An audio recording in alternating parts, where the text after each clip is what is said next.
Bonjour à tous, merci d'être sur Gabon 24. Nous sommes à Libreville, sur le site qui abrite cette 16e conférence africaine sur l'environnement.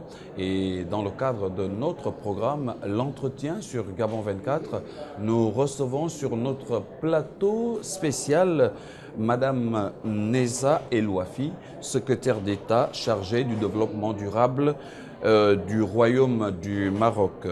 Madame Elouafi, bonjour. Bonjour. Merci d'avoir bien voulu répondre à l'invitation de Gabon 24. Merci à vous, merci pour l'invitation, merci au gouvernement gabonais, merci aussi des organisateurs de cette manifestation. En fait, j'ai eu double joie.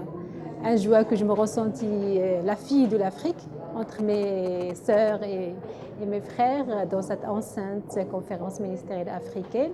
Et l'autre joie qu'on est là pour en fait déborder un des sujets qui est un défi pour nous tous, surtout en Afrique. Alors, Madame Neza Elouafi, le Maroc vient de réintégrer l'Union africaine. Alors, comment envisagez-vous votre implication au niveau justement de cette conférence des ministres africains de l'environnement? D'abord, je voudrais citer deux vérités. Premièrement, on n'a jamais quitté l'Afrique, on est toujours là, on était toujours dynamique. Je vous donne à titre d'exemple que Sa Majesté il a eu 949 visites, conventions, il a convention avec les pays africains. Et il a fait plusieurs dizaines en fait, des visites en Afrique.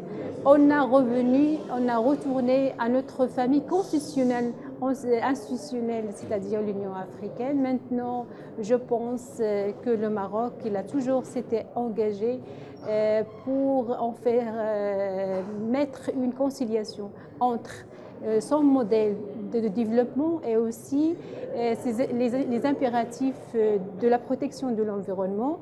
Ce parcours s'est couronné avec la dynamique lancée au sein de la COP22. En fait, cette COP qui était africaine d'essence, africaine d'identité, africaine aussi de logique. C'est la première fois qui était réalisé un sommet d'Afrique au sein de la COP22.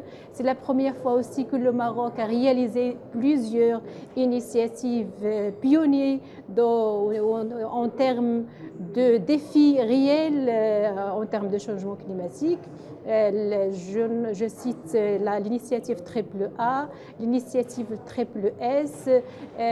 Déjà, c'était lancé et déjà, on a déjà institutionnalisé le centre de compétences pour le changement climatique, le 4C. On est en train de travailler pour lui donner une identité africaine à travers le renforcement de capacités de nos frères africains, soit avec l'activation, avec la mise en œuvre des conventions qui sont déjà signées avec le Maroc, ou avec aussi de donner des modules, des formations, surtout en termes de planification de changement climatique dans les secteurs qui sont vulnérables. Disons tout ça en sachant que le Maroc aussi, il y a plusieurs années, je peux dire même 3 décennies, qu'il était engagé pour renforcer son arsenal juridique. Il dispose maintenant à une stratégie nationale de développement durable. Cette stratégie qui a été un fruit d'une certaine concertation de toutes les parties prenantes, la partie gouvernementale, le secteur privé et aussi la société civile. Maintenant, il est passé au Conseil de gouvernement qui va être adopté d'ici 2-3 mois par le Conseil ministériel. Et je pense que cette SNDD, Stratégie nationale de développement durable, c'est une cadre aussi de partage avec nos confrères dans les pays africains. Le Maroc, il a été et il reste toujours l'un des acteurs dynamiques parce qu'il a la conviction qu'il doit travailler, aboutir pour que l'Afrique soit le leadership. Si on travaille soit dans le changement climatique, soit dans aussi la transition énergétique, sachant que le Maroc maintenant, il a commencé depuis des années dans l'approche d'une volonté volontariste dans la transition énergétique. Il a même réalisé qu'il va atteindre 52% du développement des énergies renouvelables et ce chantier aussi à partager avec nos partenaires et nos frères dans les pays africains. Un chantier très très important est celui en fait de créer des plateformes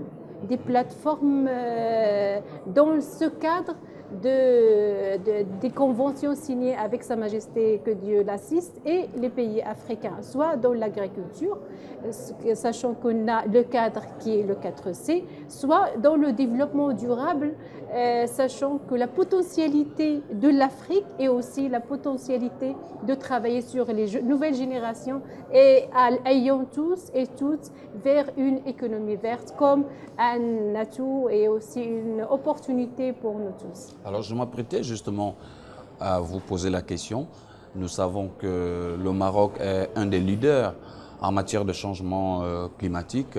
Est-ce que nous devons comprendre que tout ce que vous venez de citer là comme projet rentre dans le cadre des initiatives qui ont été prises au sortir de la COP 22? Oui, exactement. On a sorti de la COP 22 de l'initiative 4C, c'est-à-dire le centre de compétences pour le changement climatique. Maintenant, on travaille sur des projets concrets. Je vous donne un exemple. On travaille à offrir des modules de formation pour les pays africains, soit pour les acteurs au sein du gouvernement ou au sein régional aussi, pour les accompagner à intégrer le changement climatique dans leur planification sectorielle ou régionale. Ça va nous donner une plateforme de formation avec les Marocains, l'expertise marocaine et l'expertise africaine, et ça va aussi aboutir au renforcement des capacités que je pense que c'est l'outil important pour atteindre le défi du changement climatique. Et aussi, ça va même encourager des organismes et des partenaires et aussi des organismes onusiens pour nous accompagner avec des bailleurs de fonds dans ce domaine de renforcement de capacités. Sachant aussi que le Maroc maintenant est co-préside le comité de Paris, l'un des instances très importantes dans le parcours de négociation. Cette instance et le Maroc, elle est dans l'approche, dans en fait la perspective de la donner toujours l'identité africaine. Elle travaille même pour le projet que j'ai cité tout à l'heure de AAA.